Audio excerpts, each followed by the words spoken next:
안녕하십니까. 반갑습니다. 저는 이번에 온라인으로 전도 훈련을 받았습니다. 거기서 간증문을 다시 써보았는데요. 제 인생 속에 하나님께서 함께 하셨던 일들을 기억하는 것은 다른 사람에게 복음을 전하는데 중요하다는 것을 다시금 깨닫습니다. 사도 바울이 자신의 하나님을 빛으로 만났던 그 사건을 통해서 온전한 복음을 깨달았던 것처럼 말이에요. 오늘 시편에서 시인을 괴롭히는 내용은 자신을 대적하는 사람이 자신과 가까운 친구라는 사실입니다. 9절이에요. 내가 신뢰하여 내 떡을 나눠 먹던 나의 가까운 친구도 나를 대적하여 그의 발꿈치를 들었나이다.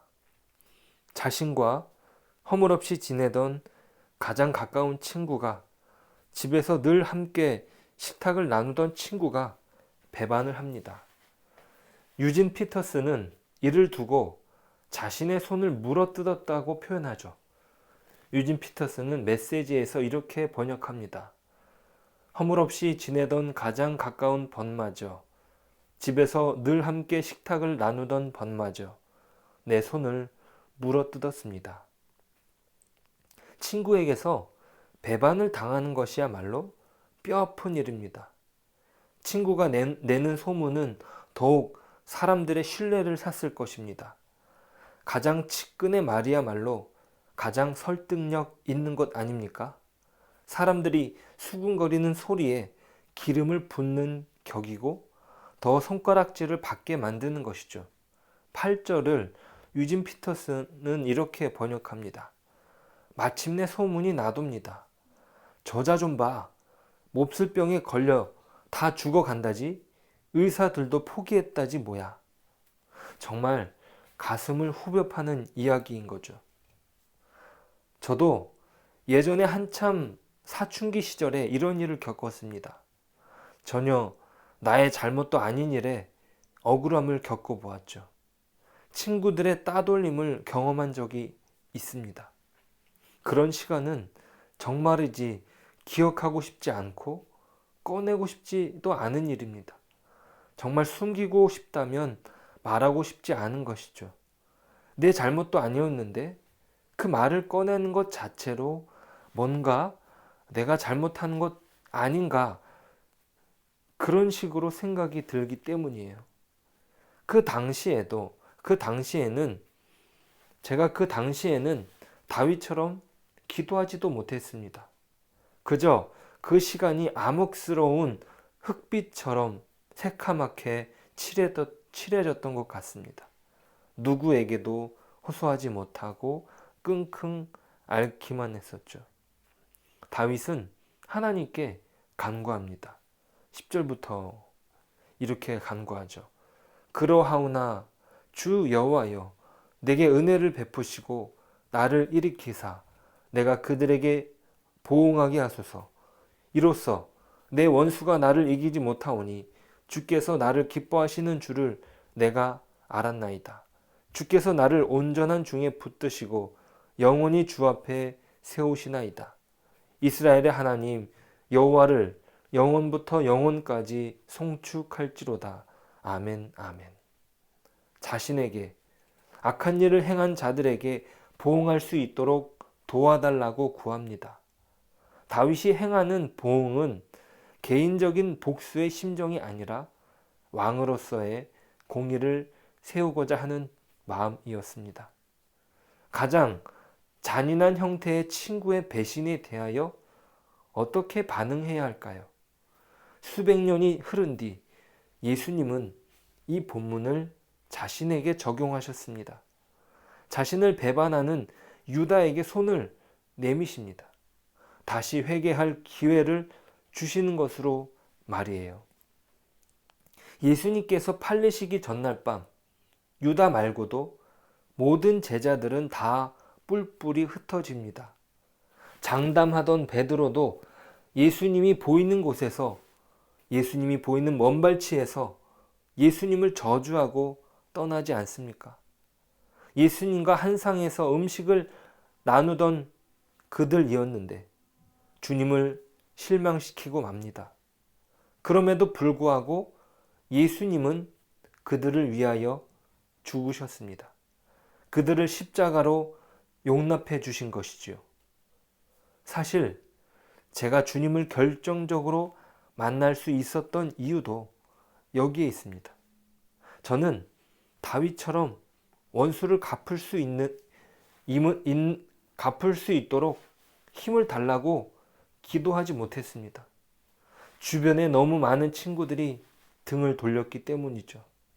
처음에 저를 내쳤던 친구가 그 학교에서 짱이었기 때문입니다. 주님께서 십자가에서 고통당하셨던 그 사건이 제게 큰 위로가 되었습니다.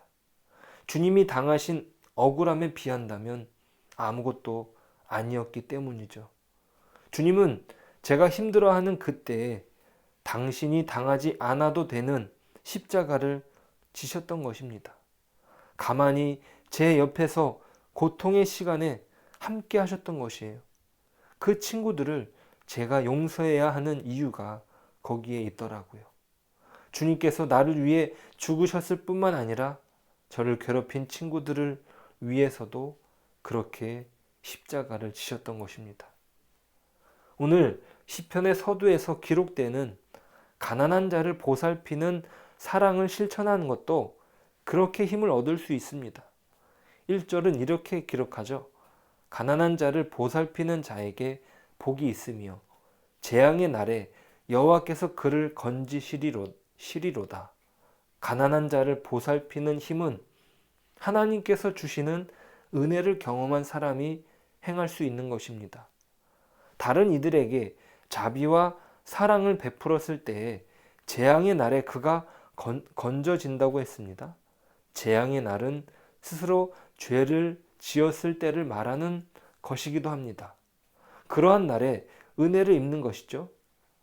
이것은 거꾸로 말한다면 영적으로 이루 말할 수 없이 너그러운 대접을 받았으므로 도움이 필요한 이들에게 한없이 너그러울 수 있는 것이에요.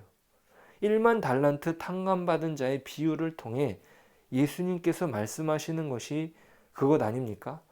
1만 달란트 탕감받은 자가 자신에게 100데나리온 빚진 사람을 용서해 줄 수 있는 것이죠.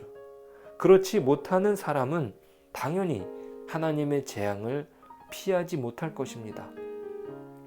가난한 이들을 보살피느냐의 여부는 은혜로 구원받았는지를 가리는 증거가 됩니다.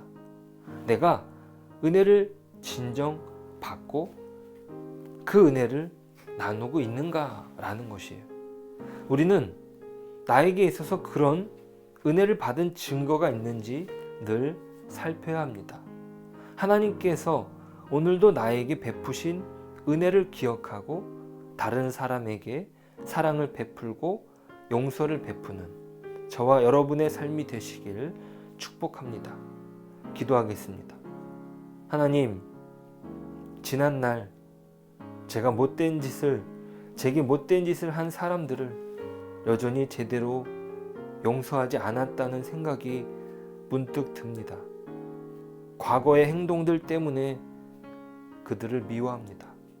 하나님, 예수님께서 그 십자가에서 치루신 은혜로 제게 허락하신 구원을 다시 기억하길 원합니다. 주께서 주시는 사랑으로 제 마음을 녹여주시고 아무런 조건 없이 완전히 용서하게 해 주옵소서. 주님, 우리의 삶이 주께서 허락하신 큰 은혜를 기억하며 우리에게 베푸신 사랑을 이웃에게 나누는 넉넉함을 허락하여 주옵소서. 예수님의 이름으로 기도드립니다. 아멘.